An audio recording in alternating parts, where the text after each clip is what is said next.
Pertama, Nabi Muhammad. Heeh. Yang paling top ya tentunya. Nabi Muhammad itu ngeliat kerusakan yang nggak pernah terjadi di zaman yang lain. Dan lu tahu, kita awali dulu dari ini ya, apa namanya, tahun terburuk dalam sejarah dunia. Tahun terburuk dalam sejarah dunia itu 536. Karena pada saat itu untuk sekitar 70 tahun, 50 sampai 70 tahun ke depan, bumi itu benar-benar paceklik gara-gara ada gunung meletus di mana-mana. Karena parah bangetnya gini, gunung meletus di mana-mana, mendung sehingga kemudian ngalangin cahaya matahari. Akhirnya seluruh dunia itu benar-benar gagal panen semua. Dan orang-orang hampir nggak pernah ngelihat sinar matahari dalam kemudian beberapa bulan ke depan. 536, bayangin kalau manusia sudah dari misalnya berapa ratus ribu tahun yang lalu, ini tahun terburuknya adalah 536. Dan tebak kapan Rasulullah lahir. Jadi Rasulullah itu lahir, dia melihat dari segi fisik dan mental kerusakannya parah banget. Parah banget. Ada orang ngubur anaknya sendiri. Dikubur hidup-hidup bro. Hidup-hidup dikubur. Nah, tidak radikal hanya itu, radikal.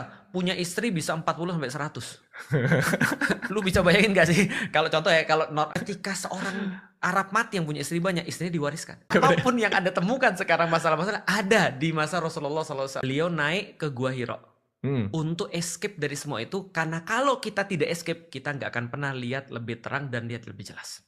Itu kan kayak perspektifnya, kita nggak bisa nge-solve masalahnya kalau kita bias banget ada di dalam semua permasalahan itu. Kan kita harus punya perspektif yang kalau bahasanya tuh non partisan, non bias gitu. Kita harus lihat dari luar, bener-bener cari solusinya. Jadi dia escape.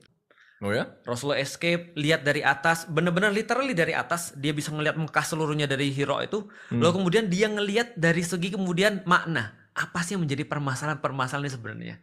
Dan hasil dari escape itu Allah turunkan Iqra bismi rabbikal ladzi khalaq. Nah, bacalah, itu adalah awal daripada mencerdaskan umat. Berarti kabur aja dulu tuh nggak salah. Nggak salah.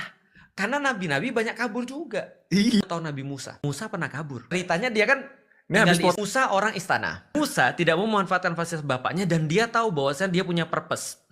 Tapi ketika dia lagi jalanin purpose dan prinsipnya bahwasanya dia paling nggak suka ada orang terzolimi. Jadi Musa itu orang yang nggak pernah bisa diam dan akan selalu ngamuk ketika terjadi sesuatu kezoliman. Pernah terjadi ada dua orang berantem antara the have sama kemudian orang-orang yang dalam tanda kutip ya minority, satunya mati. Ketika mati dia dianggap jadi pembunuh. Dia diinformasikan sama orang dalam, kamu jangan di sini dulu deh. Kamu pergi dari sini dulu karena kamu serve a bigger purpose dalam hidup kamu. Escape.